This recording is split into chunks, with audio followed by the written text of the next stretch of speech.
The outside of Yeah. the implants are identical. There's no difference. It's just the stuff inside that's different, and your body doesn't even see that.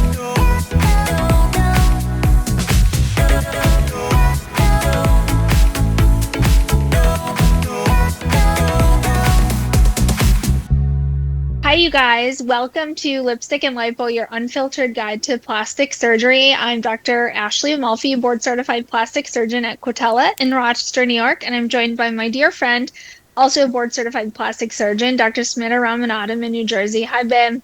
Hey, how are you? I'm so good. We are diving Good. deep and quickly into all your questions about breast augmentation. And today is another heavy hitter, silicone versus saline. So let's dive into it, girly. I'm sure you get this question every day. Every single day. How's your explanation go? Where do you start with people? Yeah. So, I pretty much tell them that the implants, it's what they're filled with is what's the difference, right? So, saline implants are filled with salt water essentially, and silicone implants are filled with the silicone gel, which is like a gummy bear. It doesn't leak or ooze, but the shell, the coating is the same for both, which is silicone. That's so important. Like people don't get that, right? You guys, People so don't that get that. the outside of Yeah. the implants are identical. There's no difference. It's just the So, stuff inside that's different, and your body doesn't even see that. It's just the feel. exactly. Yep, it's just the feel, right? Your body sees the same regardless of what the implant is.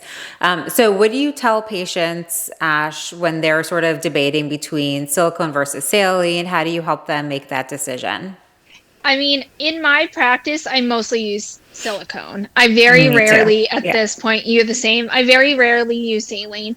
And that's because these devices are so new. The generation of implants we're dealing with are so beautifully made. They feel gorgeous and natural. I feel very comfortable that they're safe. And I do think they're a superior product. And so most of my patients feel that and feel very comfortable with it. And when we give them that information, they're very comfortable with that. Saline implants, I would say the only time I'm really using them are when I have patients who've had saline implants for years and they're just really comfortable with them. They love them. They don't want anything different.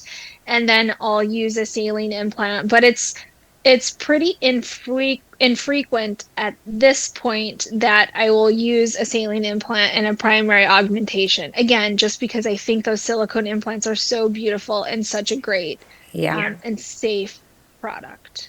Yeah, no, I mean, I agree completely. I would say 99% of the breast implants that I place are silicone because they feel so natural. And that's at the end of the day what my patients want, that natural augmentation and feel.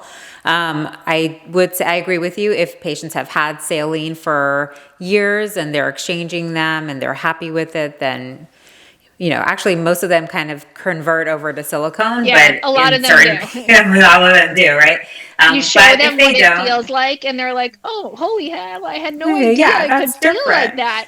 Yep. And they're Um, actually so happy. You're right. When they convert to silicone, they're like, "I had no Silicone. idea what I was missing." So Exactly. So, and then also in younger patients, so, the silicone implants are only FDA approved for 22 and older. So, our 20-year-olds, 21-year-olds, sometimes they'll wait until they're 22 to get the silicone, or, we have to do some extra paperwork to yes, use the off implants off label. label, off Yep, label. which you can But do. yeah, But which you yeah, can do. But and it's not because they're not safe in younger people. It's just the way that they were studied. So when the silicone implants came back on the Mhm. market, the way they conducted the study was the patients started at age 22. So there's nothing magic about that number.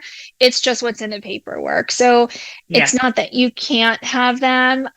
It's just that it technically people younger than that weren't part of the study. But our breasts aren't any different at 21 than they are at 22. So not to Yeah. worry, but just a technical thing that we'll talk about in the Yeah. office. Yep, exactly. And then I guess, so what are the differences, right? Other than saline, what the actual I mean, contents are, but I think the biggest differences are what happens if they rupture. And a yeah. saline implant is so simple. If it ruptures, it's just water. It goes down flat like a flat tire. It's not Hmm. confusing. If you wake up with one breast and the other one's totally flat, then it's 100% clear that you've had an implant rupture. And then Hmm. silicone, you may or may not know. But that's not necessarily a bad thing because the implant probably, if it ruptures and it's silicone, especially these newer generation gummy bear implants, they're thicker Hmm. and cohesive and they still look great. So you Right. might not know about it, but you don't have to get nervous. You're not going to get sick. It's not going to go anywhere. You're going to feel fine. That implant might just start looking different over time. So you just Yeah. have to look a little closer, I would say, to find a silicone implant rupture with routine imaging, which is what we recommend, ultrasounds every Hmm. few years. Um, with saline, you don't really need that because it's just so immediately obvious if something Hmm. happens. Yeah. Yeah. I mean, that's really the biggest difference, right? I think saline, I would say also, if you put one saline in one breast and a silicone in the other breast, the saline's going to feel a little bit heavier too, right? Just because water is a little, or, the water is a little bit heavier than the silicone gel. But again, patients that have saline are happy with them for the most part, and silicone, so they're fine. Both implants are great. They're safe. We use them both, but silicone tends to be the most popular. Absolutely. Yeah, that's definitely on trend, but for good reason. It's safe and beautiful. And Hmm. just sit down with your doc, talk to them about your concerns, and we will kind of help talk you through all of these decisions. Yeah. So many decisions, but it's going to be great. So check out the rest of our episodes, answer all of your common questions about breast augmentation. We're here for you. We'll have so much more content coming your way. So make sure you subscribe, and we will see you next week.